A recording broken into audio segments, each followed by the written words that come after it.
voce di Maria dentro l'anima mia come un balsamo.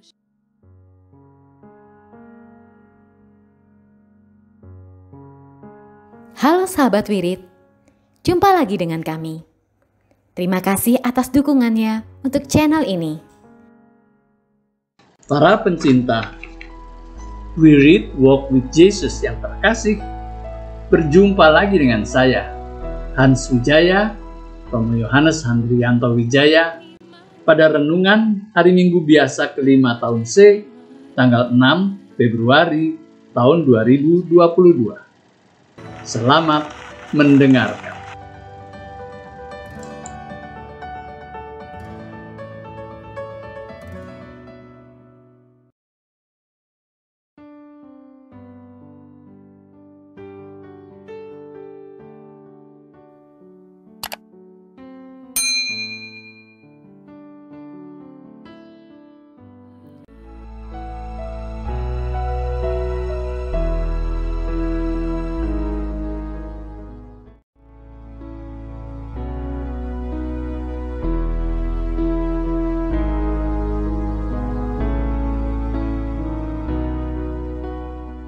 Inilah Injil Yesus Kristus menurut Lukas.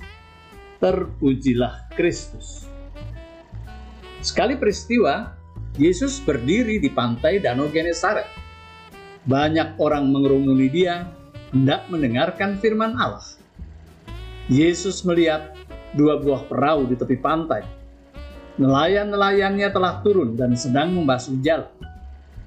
Yesus naik ke dalam salah satu perahu itu, yaitu perahu Simon, dan menyuruh dia supaya menolakkan perahu itu sedikit jauh dari pantai. Lalu Yesus duduk dan mengajar orang banyak dari atas perahu. Setelah selesai berbicara, Yesus berkata kepada Simon, "Bertolaklah ke tempat yang dalam dan tebarkanlah jalamu untuk menangkap ikan." Yesus menjawab, "Guru, telah sepanjang malam kami bekerja keras dan kami tidak menangkap apa-apa. Tetapi karena perintahmu, aku akan menebarkan jala juga." Dan setelah melakukannya, mereka menangkap ikan dalam jumlah besar, sehingga jala mereka mulai koyak. Lalu mereka memberi isyarat kepada teman-teman di perahu yang lain, supaya mereka datang membantu. Maka mereka itu datang, lalu mengisi kedua perahu itu dengan ikan hingga hampir tenggelam. Melihat hal itu, Simon Petrus tersungkur di depan Yesus dan berkata, "Tuhan, tinggalkanlah aku karena aku ini orang berdosa." Sebab Simon dan teman-temannya takjub melihat banyaknya ikan yang mereka tangkap. Demikian juga Yakobus dan Yohanes, anak-anak Zebedeus yang menjadi teman Simon. Yesus lalu berkata kepada Simon, "Jangan takut. Mulai sekarang engkau akan menjala manusia." Sesudah menghela perahu-perahunya ke darat, mereka pun meninggalkan segala sesuatu dan mengikuti Yesus. Demikianlah Injil Tuhan. Terpujilah Kristus. Jangan lupa subscribe, like, share, dan komen, karena dukungan dari sahabat Wirid bisa menambah semangat kami. Terima kasih. Pencinta Wirid Walk with Jesus yang terkasih. Dari bacaan pertama dan bacaan Injil, kita mendengar bahwa Nabi Yesaya dan Petrus mendapat pengalaman luar biasa mengenai kehadiran Allah. Yesaya melihat kehadiran Allah dalam segala kuasanya di bait Allah, diiringi oleh para malaikat, dan gempa bumi merupakan tanda takluk-takluknya dunia pada kuasa Allah. Petrus yang baru saja mengenal Yesus, mengalami kuasa Yesus yang melampaui pengalamannya. Sebagai nelayan yang berpengalaman, Petrus tahu menangkap ikan itu paling baik waktu malam, karena ikan tertarik oleh serangga-serangga yang jatuh di air. Kalau semalaman tidak berhasil, apalagi kalau siang. Dan kalau tidak dapat ikan, berarti kerja sia-sia dan harus membersihkan jalannya lagi. Tetapi Petrus dengan hormat, meskipun tidak mengerti, menuruti permintaan Yesus. Ikan yang ditangkap begitu banyak sehingga jala mereka sobek, dan 2 perahu hampir tenggelam karena penuh dengan ikan. Kita kadang berpikir, apakah Allah masih bekerja dengan cara demikian sekarang ini? Helen Roseveare, seorang dokter dari Inggris yang melayani di Zaire, Afrika. Suatu pagi, seorang ibu melahirkan bayi prematur. Ibu itu meninggal, tetapi bayinya hidup. Dan anak perempuannya yang baru berumur 2 tahun menangis karena ibunya meninggal. Bayi prematur itu harus dirawat di inkubator, tetapi di sana tidak ada listrik. Meskipun Zaire itu terletak di Khatulistiwa, malam hari sering sangat dingin. Seorang calon bidan membungkus bayi itu dengan kain yang ada dan menaruhnya di kotak kecil. Yang lain memanaskan air dan mengisinya di botol karet pemanas. Tetapi botol itu pecah. Karet tidak bertahan lama di udara tropis yang lembab dan panas. Dan itu adalah botol pemanas mereka satu-satunya. Mereka ada di tengah hutan, jauh dari kota dan tidak ada apotik. Yang dapat mereka lakukan hanya membuat api di tungku di dalam rumah dan menjaga agar bayi itu tetap hangat. Siang harinya, Dr. Helen berdoa bersama anak-anak panti asuhan. Dia bercerita tentang bayi yang baru lahir itu, botol pemanas yang pecah, dan bahaya kalau bayi itu kena udara dingin. Ia juga menceritakan tentang kakaknya yang menangis terus-menerus karena ibunya meninggal.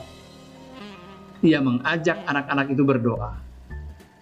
Ruth, seorang anak perempuan 10 tahun umurnya, berdoa spontan dengan suara keras. Tuhan, kami mohon kirimkan botol pemanas. Kami butuh segera Tuhan. Kalau besok bayi itu akan meninggal. Jadi kirimkan botol pemanas ini sore ini Tuhan. Dr. Helen tersentuh oleh keterus-terangan doa anak itu. Ruth menambahkan, tolong Tuhan kirim juga boneka untuk kakaknya, sehingga dia tahu bahwa Tuhan sayang pada dia. Dr. Helen berpikir, apakah dia dapat dengan tulus menjawab amin atas doa Ruth? Tuhan hanya dapat menjawab doa Ruth dengan mengirimkan bingkisan dari Inggris, kampung halaman Dr. Helen.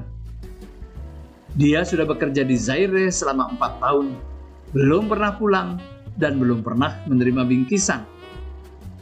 Dan kalaupun ada bingkisan, siapa yang akan mengirimkan botol pemanas ke Afrika yang panas? Sore harinya, Dr. Helen mendapat bingkisan. Segera Dr. Helen bersama anak-anak panti asuhan membuka bingkisan itu. Ada baju, ada perban untuk pasien penyakit lepra, ada kue kering. Lalu Dr. Helen mengangkat dari kotak itu botol pemanas karet yang baru. Ruth segera berseru, kalau Tuhan kirim botol itu dan pasti juga mengirimkan bonekanya. Segera ia membongkar sisa bingkisan dari kotak itu dan mengeluarkan sebuah boneka cantik. Ruth yang tidak pernah meragukan Tuhan segera minta izin untuk memberikan boneka itu kepada anak yang menangis itu untuk menunjukkan bahwa Tuhan Yesus sayang kepadanya. Bingkisan itu sudah dikirimkan 5 bulan yang lalu dari guru sekolah minggu teman Dr. Helen yang entah bagaimana mengirimkan botol pemanas dan seorang anak menaruh bonekanya untuk dikirimkan kepada seorang gadis di Afrika 5 bulan sebelumnya untuk menjawab doa penuh iman seorang anak yang memohon agar dikirimkan sore ini juga. Dalam Yesaya 65 ayat 24 ada tertulis, sebelum mereka memanggil, aku sudah menjawab. Ada banyak cerita pengalaman iman seperti ini yang pernah kita dengar atau kita alami. Kadang kita mimpi bertemu Tuhan Yesus atau Ibu Maria, atau mengalami kejadian luar biasa dan sebagainya. Tetapi terhadap semua pengalaman kehadiran Tuhan itu, yang penting bukan pengalamannya sendiri. Yang pokok adalah apa yang terjadi pada kita yang mengalami atau yang mendengar kesaksian itu. Nabi Yesaya merasa takut dan kotor, tetapi malaikat membersihkan bibirnya dengan bara api, dan Yesaya siap untuk diutus. Petrus takut, minta supaya Yesus pergi menjauh, tetapi Yesus menyatakan bahwa dia dan teman-temannya akan menjadi penjala manusia. Mereka meninggalkan perahu dan ikan yang begitu banyak, yang menjadi kebutuhan dan pegangan hidup utama mereka, dan pergi mengikuti Yesus. Kemudian mereka dipilih menjadi rasul dan mengikuti dia. Pertumbuhan iman yang sejati ditandai dengan rasa gentar, rasa tidak layak, dan pertobatan, yang kemudian tumbuh menjadi kesediaan untuk diutus, merasul, dan mengikuti Tuhan Yesus. Dan banyak orang lain yang juga mengalami Yesus menjadi percaya dan mengikuti dia. Kita kenal Bartolomeus, Maria Magdalena, Jairus, Nikodemus, dan Yusuf dari Arimatea. Mereka kita kenal karena nama mereka disebut dalam Injil. Artinya mereka ada atau dikenal oleh umat di mana Injil itu ditulis. Ada banyak orang yang mengalami atau mendengar tentang Yesus, tetapi mereka tidak dikenal oleh penulis Injil. Contoh orang yang tidak berubah sesudah mengalami Yesus adalah orang-orang yang sudah makan roti yang diperbanyak Yesus. Dicatat oleh Yohanes, mereka tidak percaya dan meninggalkan dia. Puncak penolakan kepada Yesus dilakukan oleh Yudas Iskariot. Kepada para rasul, Yesus berpesan, jangan bangga karena kuasa dan pengalamanmu, tetapi berbahagialah karena namamu tercatat di surga. Petrus dan teman-temannya mengalami pertumbuhan rohani, bertobat, berani meninggalkan kapal, jala, dan ikan berlimpah, dan memilih mengikuti Yesus. Tidak berarti bahwa jadi nelayan itu cara kerja yang salah. Para rasul masih mempunyai perahu-perahu mereka. Misalnya sesudah Paskah, mereka masih menangkap ikan. Tetapi pusat perhatian mereka adalah mengikuti Yesus dan melayani dia. Tanpa mereka sadari, mereka membuka jalan bagi orang lain untuk mengikuti Yesus juga. Sampai sekarang ini, kita adalah orang yang sudah percaya kepada Yesus. Kita adalah orang-orang yang juga mendapat sedikit pengalaman rohani akan kehadiran Tuhan dalam hidup kita. Tetapi apakah kita juga tumbuh dalam pertobatan dan kesediaan untuk mengikuti Dia? Atau kita sekedar bangga akan pengalaman rohani itu dan tidak tergerak untuk bertobat dan berubah semakin mengikuti Yesus? Semoga nama kita tercatat di surga. Amin. Jangan lupa subscribe, like, share, dan komen, karena dukungan dari sahabat Wirid bisa menambah semangat kami. Terima kasih.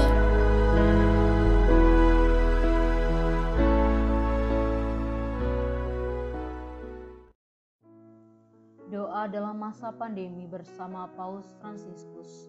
Kami datang ke dalam rengkuhan tangan-Mu, O Bunda Allah yang tersuci. Dalam situasi genting ketika seluruh dunia terhimpit oleh penderitaan dan kecemasan, kami menghadap-Mu Bunda Allah dan Bunda kami dan mencari perlindungan di bawah naungan-Mu. Oh Perawan Maria, di tengah pandemi ini arahkanlah pandangan-Mu yang penuh belas kasih kepada kami. Hiburlah setiap pribadi yang berada di ambang keputusasaan dan sedang meratapi kepergian orang-orang yang mereka cintai, yang terkadang dimakamkan dengan cara yang mendukakan hati. Tinggallah dan teguhkanlah mereka yang memedulikan keadaan orang-orang terkasih yang sedang sakit, namun tidak bisa berada dekat dengan mereka demi mencegah penyebaran virus ini. Penuhilah dengan harapan mereka yang terombang-ambing oleh deru kecemasan pada masa depan dan dampaknya bagi perekonomian serta pekerjaan. Bunda Allah dan Bunda kami, doakanlah kami kepada Allah Bapa yang penuh belas kasih agar masa sulit penuh rasa cemas ini dapat berakhir dan semoga fajar harapan serta ketenangan boleh kembali menyinsil.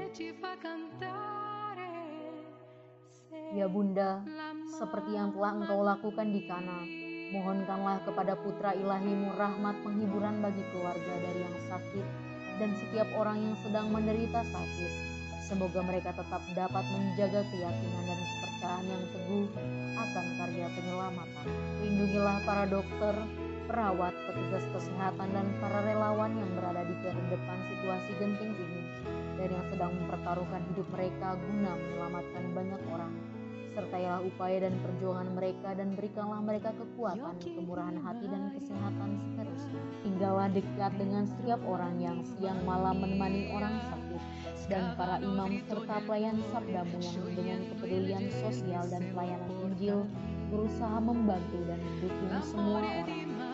Oh Perawan yang terberkati, terangilah pikiran, perasaan, dan kehendak dari setiap pribadi yang terlibat dalam penelitian ilmiah agar mereka dapat menemukan solusi efektif guna mengatasi virus ini. Dampingilah para pemimpin bangsa agar mereka dapat menjalankan tugas dan tanggung jawabnya dengan penuh kebijaksanaan, perhatian, dan kemurahan hati, terutama untuk membantu orang-orang yang berkekurangan, serta dapat menemukan solusi dalam menangani permasalahan sosial ekonomi dalam semangat solidaritas demi masa depan. Maria yang tersuci, gerakanlah nurani setiap pihak yang terkait sehingga dana besar yang diinvestasikan untuk mengembangkan dan menumpuk senjata dapat dialihkan secara efektif untuk meningkatkan penelitian dan pencegahan terjadinya tragedi serupa di masa depan. Bunda yang terkasih, tumbuhkanlah di dalam dunia ini rasa memiliki sebagai bagian dari suatu keluarga besar dalam sebuah kesadaran akan ikatan yang menyatukan kita, sehingga dengan semangat persaudaraan dan solidaritas kami bisa bahu-membahu mengatasi akar kemiskinan dan situasi penderitaan. Jadikanlah kami kuat dalam iman, tekun dalam pelayanan, teguh dalam doa. Bunda Maria penghibur orang berduka, rangkulah semua anak-Mu dalam masa sulit ini, dan bawalah doa-doa kami pada Allah, agar Allah mengulurkan tangannya yang penuh kuasa untuk membebaskan umat-Nya dari situasi pandemi yang mengerikan ini, sehingga kehidupan bisa tenang dan pulih kembali. Kepadamu yang bersinar dalam perjalanan kami, sebagai tanda pengharapan dan keselamatan, kami mempercayakan diri dan harapan kami seutuhnya, ya Perawan Maria yang penuh kelembutan dan belas kasih. Amin. Bapa kami yang ada di dalam surga, dimuliakanlah nama-Mu. Datanglah kerajaan-Mu, jadilah kehendak-Mu di atas bumi seperti di dalam surga. Berilah kami rejeki pada hari ini, dan ampunilah kesalahan kami, seperti kami pun mengampuni orang-orang yang bersalah kepada kami. Dan janganlah Engkau masukkan kami ke dalam pencobaan, tetapi bebaskanlah kami dari yang jahat. Amin. Salam Maria, penuh rahmat, Tuhan serta-Mu.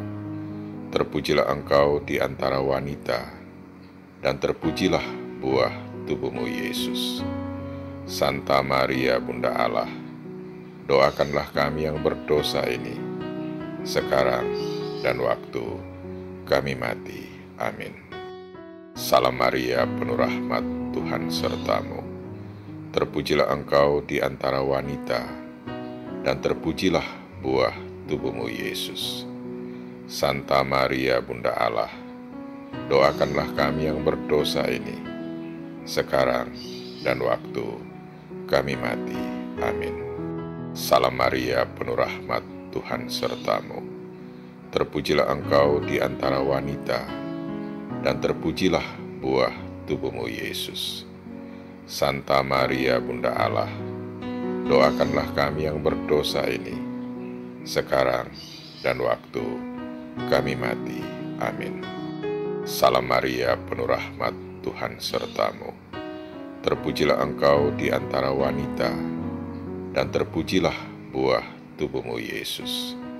Santa Maria, Bunda Allah, doakanlah kami yang berdosa ini, sekarang dan waktu kami mati. Amin.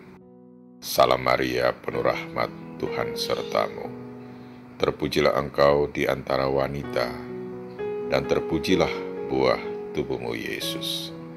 Santa Maria, Bunda Allah, doakanlah kami yang berdosa ini, sekarang dan waktu kami mati. Amin. Salam Maria, penuh rahmat, Tuhan sertamu. Terpujilah engkau di antara wanita, dan terpujilah buah tubuhmu, Yesus. Santa Maria, Bunda Allah, doakanlah kami yang berdosa ini, sekarang dan waktu kami mati. Amin. Salam Maria, penuh rahmat, Tuhan sertamu. Terpujilah engkau di antara wanita, dan terpujilah buah tubuhmu, Yesus. Santa Maria, Bunda Allah, doakanlah kami yang berdosa ini, sekarang dan waktu kami mati. Amin. Salam Maria, penuh rahmat, Tuhan sertamu. Terpujilah engkau di antara wanita, dan terpujilah buah tubuhmu, Yesus. Santa Maria, Bunda Allah, doakanlah kami yang berdosa ini, sekarang dan waktu kami mati. Amin. Salam Maria, penuh rahmat, Tuhan sertamu. Terpujilah engkau di antara wanita, dan terpujilah buah tubuhmu, Yesus. Santa Maria, Bunda Allah, doakanlah kami yang berdosa ini, sekarang dan waktu kami mati. Amin. Salam Maria, penuh rahmat, Tuhan sertamu. Terpujilah engkau di antara wanita, dan terpujilah buah tubuhmu, Yesus. Santa Maria, Bunda Allah, doakanlah kami yang berdosa ini, sekarang dan waktu kami mati. Amin. Kemuliaan kepada Bapa dan Putra dan Roh Kudus, seperti pada permulaan, sekarang, selalu, dan sepanjang segala abad. Amin. Terpujilah nama Yesus, Maria, dan Yosef, sekarang dan selama-lamanya. Amin. Ya Yesus yang baik, ampunilah dosa-dosa kami, selamatkanlah kami dari api neraka, dan hantarkanlah jiwa-jiwa ke dalam surga, terutama mereka yang sangat membutuhkan kerahiman-Mu. Amin.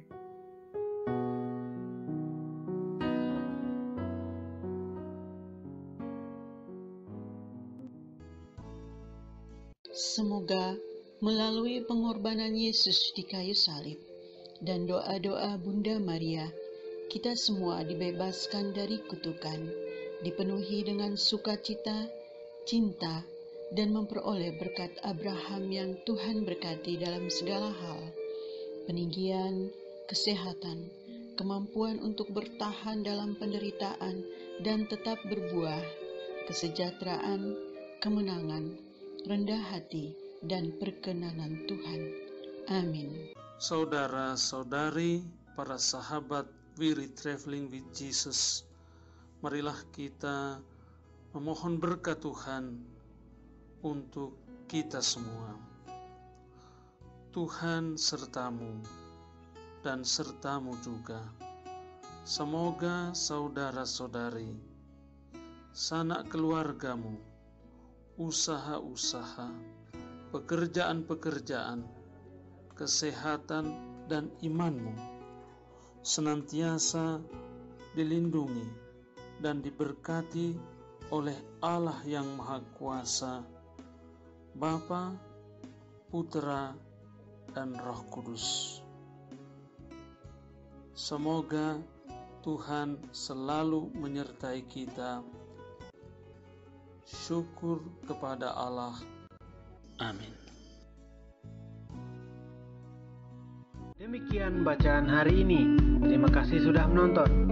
Jangan lupa subscribe, like kami di Facebook, dan follow kami di Instagram. We Read Traveling with Jesus. Sampai jumpa lagi di video selanjutnya.